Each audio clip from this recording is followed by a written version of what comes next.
আচার পছন্দ করে না এমন মানুষ কিন্তু পৃথিবীতে খুবই কম দেখতে পাওয়া যায়। তারপরে সেটা যদি হয় আমের আচার তাহলে তো আর কোনো কথাই নেই। বিসমিল্লাহির রহমানির রহিম। আসসালামু আলাইকুম। সবাইকে আবারও স্বাগতম জানাচ্ছি নতুন একটা রেসিপি ভিডিও দেখার জন্য। আজকে শেয়ার করব কাঁচা আমের কাশ্মীরি আচার। এই আচারটা কিন্তু অন্য সব আচার থেকে একদমই ইউনিক, খেতে কিন্তু অসাধারণ লাগে। ঝাল এবং তেল ছাড়াই এই আচারটা প্রস্তুত করা হয়। তো চলুন দেখে নেওয়া যাক কিভাবে এই আচারটা প্রস্তুত করি। কাশ্মীরি আচারের জন্য আমি নিয়েছি ১ কেজি কাঁচা আম, একদম ফ্রেশ আমটাই আমি নিয়েছি। তো চলুন এবার আমগুলোকে আমি কেটে নিয়ে আসি। আমগুলো আমি কেটে নিয়ে আসলাম এবং এভাবে আমি আমগুলোকে পিস করে নিয়েছি।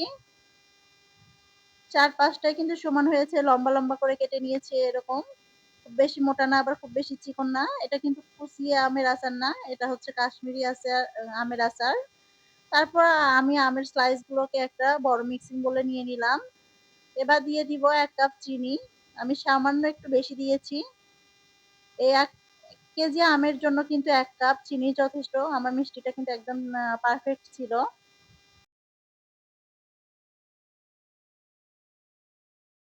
মিষ্টিটা আপনারা আপনাদের টেস্ট অনুযায়ী দিবেন। তবে মানে এই আচারটাতে একটু মিষ্টি হলে বেশি ভালো লাগে।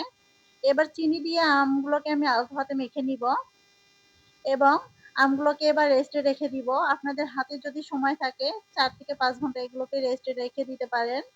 কিংবা যদি সময় না থাকে ১ ঘন্টা রোদে রেখে দিলে কিন্তু আমগুলো সুন্দরভাবে সেট হয়ে যাবে। আমি ৩ থেকে ৪ ঘন্টা পর ফিরে আসলাম। দেখুন আমগুলো কিন্তু মেখে রাখার কারণে একদম সফট হয়ে গিয়েছে এবং আমগুলো কিন্তু আগের চেয়ে অনেকটা স্বচ্ছ হয়েছে। চিনিটা কিন্তু গলে একদম পানিতে পরিণত হয়ে গেছে। এবার এই পানিগুলোকে আমি আলাদা করে নিব আম থেকে। তো আমি সরাসরি চুলাতে চলে আসলাম। এই যে কড়াইয়ে আমি আচার তৈরি করব সেই কড়াইয়ের উপরই আমি একটা স্ট্রেনার দিয়ে মানে চিনির শিরাগুলোকে কড়াইয়ে নিয়ে নিলাম। এ আমে কোনো প্রকার চিনির রস থাকা যাবে না। তার কারণে আমি চিনি শিরাগুলো কড়াইয়ে নিয়ে নিলাম। এবার খুবই সামান্য পরিমাণ মসলা দিব। দিয়ে দিলাম ৩ টুকরো দারুচিনি এবং ৪ টা সবুজ এলাচ। স্বাদ অনুযায়ী দিয়ে দিব লবণ। আচারে কিন্তু লবণটা এড না করলে আচার খেতে কিন্তু ভালো লাগবে না। এবার চিনিতে বলক আসা পর্যন্ত অপেক্ষা করব। চিনির শিরাটাকে একটু ঘন করে নিতে হবে, তবে খুব বেশি ঘন করা যাবে না, একতার বা দোতার করা যাবে না।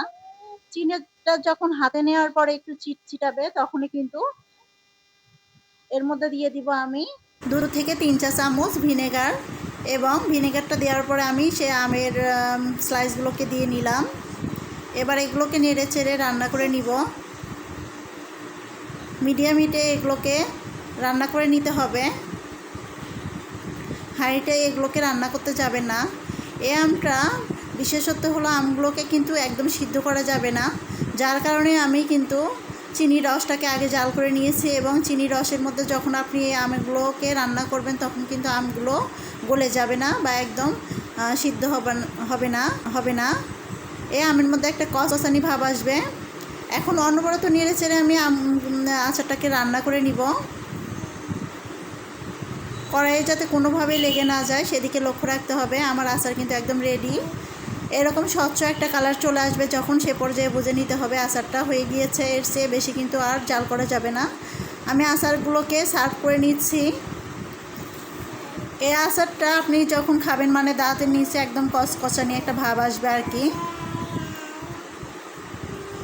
ভিনেগার দেওয়ার কারণে কিন্তু এই আচারটা ১ বছর নর্মাল ফ্রিজে আপনি রেখে সংরক্ষণ করতে পারবেন।